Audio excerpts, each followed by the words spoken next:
The Mistake. Read by Sozi. Please subscribe, like, and share. Smart Learn English.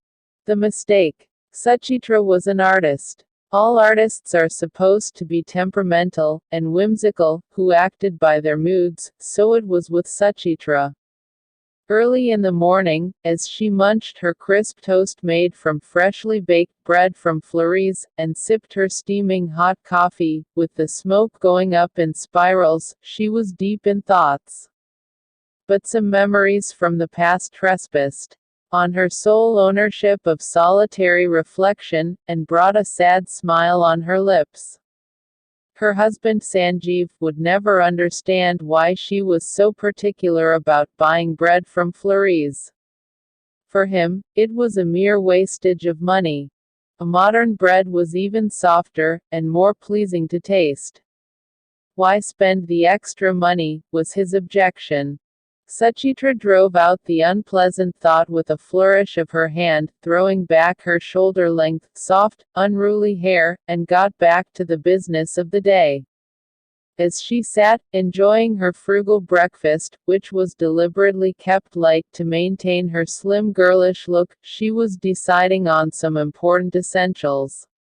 She would immediately change the decor of the sitting room, as it did not seem right anymore.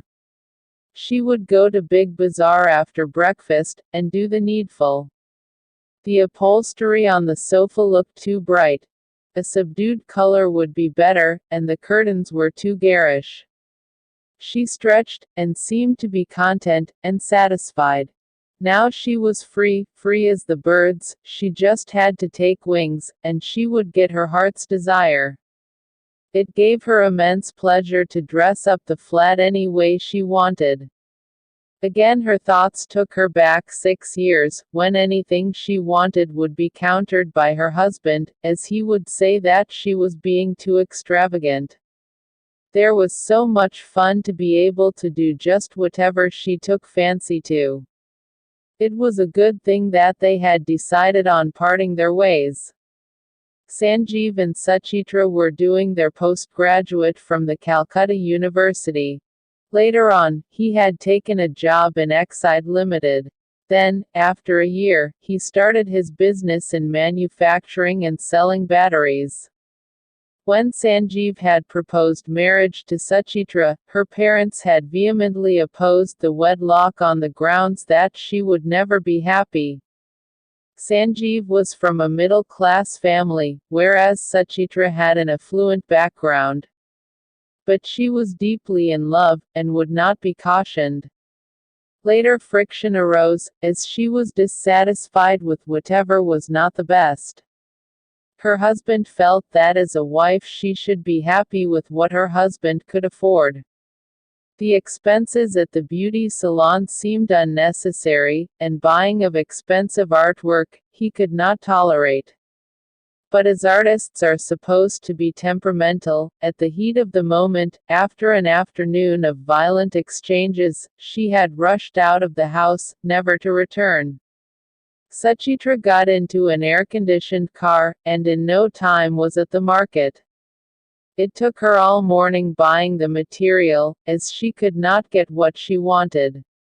At last, at the fag end of a tiring morning, feeling famished, she went into the adjoining restaurant, Illusion, for a good lunch. The restaurant was dimly illuminated, while a few fancy lights served as the decor. Soft music was being played, and as she entered, a young waiter guided her to the table. It was laid with transparent glasses, sparkling cutlery, and fancy crimson napkins, in the shape of decorative fans. After her hectic shopping, she had become tired. She breathed a sigh of relief when she was able to relax in the welcoming sofa. She looked through the menu card, and ordered a sweet corn soup and a mixed chow mein. As the waiter informed her that it would take about 20 minutes to serve lunch, she looked around to see the other customers at the restaurant. At the next table she saw a couple, who seemed to be very much in love, sipping beer, and feeding each other the tidbits. A little further down, was a family of 4. The 2 children talked animatedly, competing with each other, so as to who could put in the most. At the corner table, the guest seemed to be an aged man. He had his head down and was looking blankly at the table mat. Despite his age, he looked quite distinguished, with a crop of salt and pepper hair. He was wearing a gray shirt, which went well with his hair. At that moment, when she was trying to reflect on why he looked so familiar, he looked up, and their eyes met. She gasped with surprise. His face lighted up. He got up and, without an invitation, came and sat down at her table. It was Sanjeev. Suchitra could not believe her eyes. His hair had nearly turned gray in the last 6 years. He looked thin and emaciated. After the preliminary questions were asked and answered, which were about their matrimonial status, they continued about the commonplace details of their work. As Sanjeev narrated about his life in the past 6 years, Suchitra noticed he had an expensive iPhone in his hand, and the shirt and trousers he was wearing must have been bought at Raymond's showroom, or any other expensive joint. He informed her that, currently, he had a flourishing business.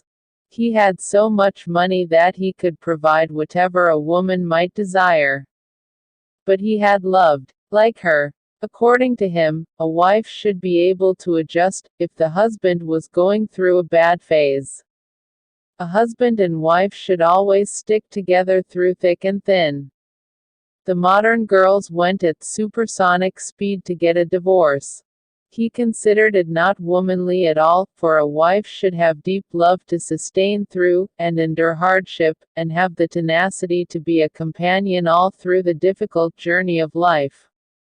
Suchitra listened without interrupting as Sanjeev expressed his soul-stirring words, sometimes pausing to study her reactions. Suchitra noticed that despite the air conditioning, he was drenched in perspiration. Suchitra looked at him for a very long time. The suspense made Sanjeev clasp and unclasp his fingers like a teenager in front of the principal of the school. Slowly Suchitra gave her decision. Sanjeev, both of us have walked a long distance apart. The roads can never meet.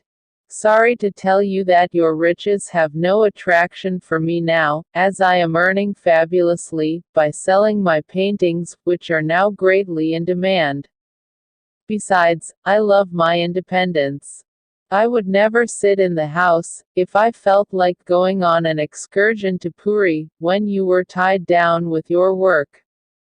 If I wanted to have the air conditioner on in the bedroom, and you were feeling cold, I would not be able to make the necessary sacrifice. Sanjeev got up slowly, looked at her with his eyes nearly brimming up, and with a sad parting smile left the restaurant. As Suchitra saw the last of the salt and pepper head leaving, not knowing what she was doing, acting again in a surge of emotions, she rushed after him. Sanjeev, don't leave, I want to tell you that I had made a big mistake once, and I am about to repeat the same. Suchitra the idiot nearly made me give up the greatest riches in this world, which is your invaluable love, for trifling factors like ego and selfishness. Without any further word, Sanjeev held her by her hand and drew her close to him.